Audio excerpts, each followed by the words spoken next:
Morning student, welcome back to GK class. आज हम GK का 6 चैप्टर रीड करेंगे। Chapter name is natural disaster, means प्राकृतिक आपदाएँ। प्राकृतिक आपदाएँ वो होती हैं जो प्रकृति द्वारा आती हैं। आज हम उनके बारे में रीड करेंगे। Natural digesters have create highway.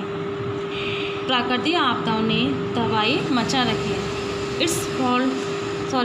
It falls all sudden and create a loss to mankind and environment too.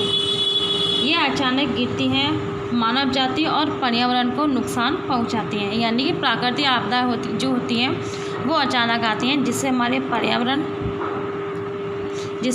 पर्यावरण और मनुष्य जाति को नुकसान होता है। आज हम इसी के बारे में पढ़ेंगे। Sudden shaking of the earth is called and earthquake. पृथ्वी के अचानक हिलने को भूकंप कहा जाता है। यानी कि जब पृथ्वी में अचानक से जो कंपन होती है उसको हम भूकंप कहते हैं। भूकंप आने पर दीवारें गिर जाती हैं, जिससे काफ़ी नुकसान होता है। A natural opening in the earth crust is called a volcano. पृथ्वी की प्रपट्टी में एक प्राकृतिक उद्घाटन को ज्वालामुखी कहा जाता है। यानी कि जो पृथ्वी की ऊपरी परत में एक होल होता है उसको हम ज्वालामुखी कहते हैं। Hot lava comes rushing out of it. उसमें से गर्म लावा निकलता है। During eruption a volcano appears like a mountain of fire. यानी विस्फोट के समय ज्वालामुखी पर्वत की तरह दिखाई देता है। यानी कि ज्वालामुखी में जब विस्फोट होता है तो वे पर्वत की दिखाई देता है। ज्वालामुखी विस्फोट के समय इसमें से गर्म लावा निकलता है जो बहुत हानिकारक होता है। Next, overflowing of water from a water body like a river और a lake is called a flood. यानी कि बाढ़। जब पानी की अत्यधिक तीव्रता से बढ़ता जाता है तो उसको हम बाढ़ कहते हैं। जैसे कि नदियों में पानी का स्तर बढ़ जाता है और वही पानी शहरों में आता है, जिससे काफ़ी नुकसान होता है, इसको हम बाढ़ कहते हैं।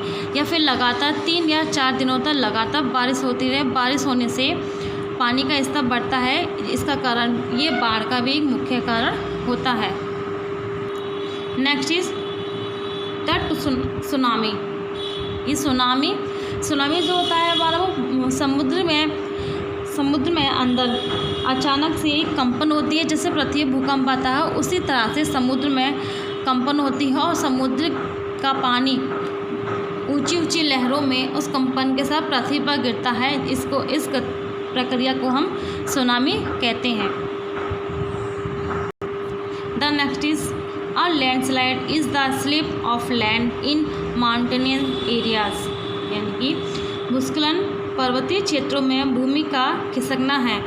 भूस्खलन उसको कहते हैं जिसमें भूमि का थोड़ा सा हिस्सा खिसक जाता है, उस जगह को हम भूस्खलन कहते हैं।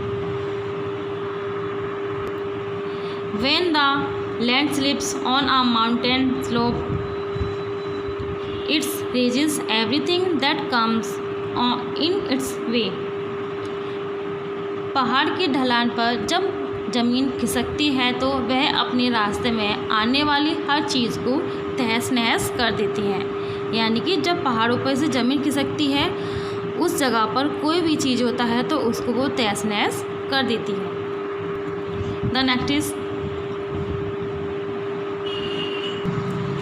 Is avalanche is the almost similar to our landslide. यानी कि अवांचे मीन्स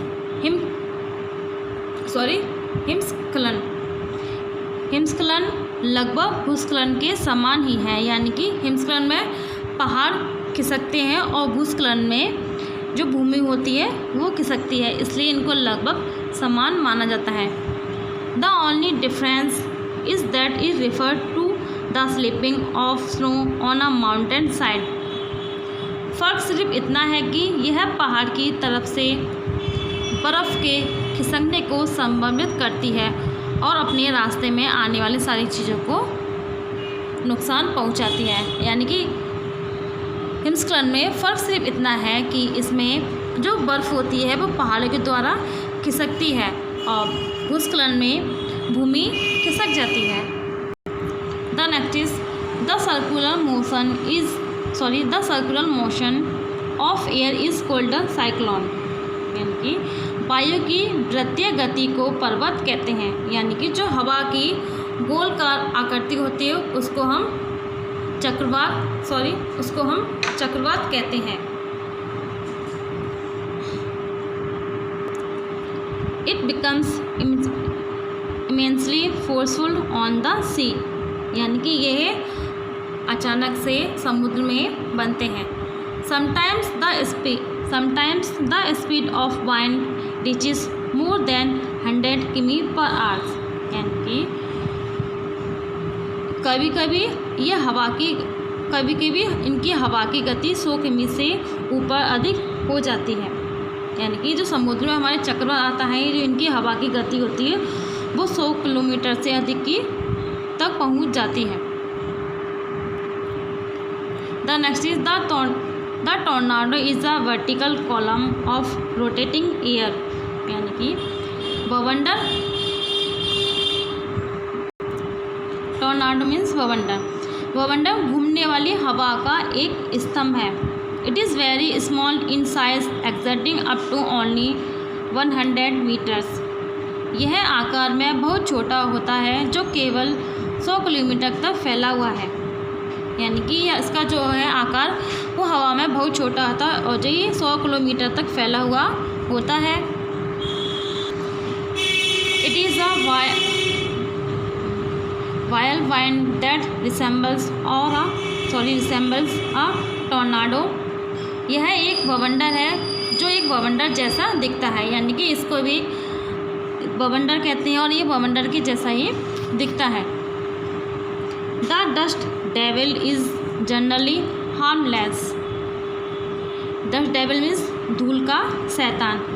धूल का शैतान आमतौर पर बहुत हानिकारक होता है। ये जो होता है एक हवा के द्वारा जो धूल होती है उसका आकार बहुत बड़ा होता है और ये हानिकारक होता है। The next is when forest catch fires it is called forest fire और वाइल्ड फायर। यानी कि जब जंगलों में आग लगती है तो उसे जंगल की आग या जंगली आग कहते हैं।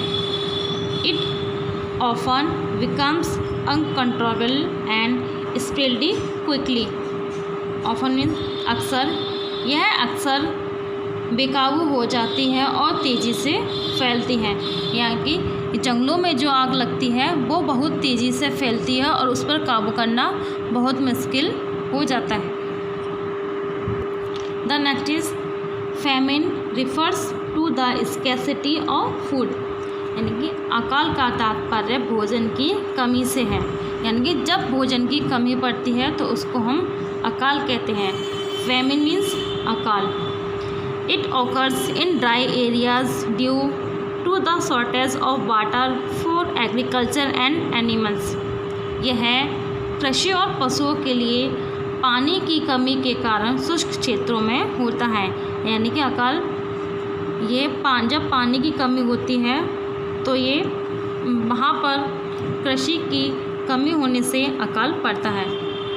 The soil becomes infertile. यानी कि और मिट्टी बंजर हो जाती है। अकाल जो पड़ता है वो हमारा पानी की कमी से पड़ता है। The next is the severe winter storms in which heavy snow falls and strong winds blow is called a blizzard। भयंकर शीत तूफान जिसमें भारी बर्फ़ गिरती है और तेज़ हवाएं चलती हैं वह बर्फ़ानी तूफान कहलाता है। winds blow over 72 km/h and temperature lowers and -12 degree Celsius during a severe blizzard। यानी तेज़ आंधी के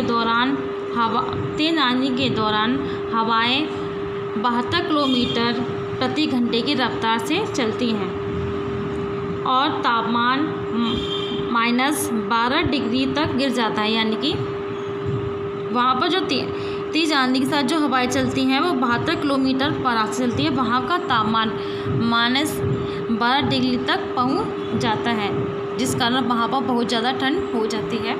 chapter is finish. I hope you all are understand this chapter and thank you.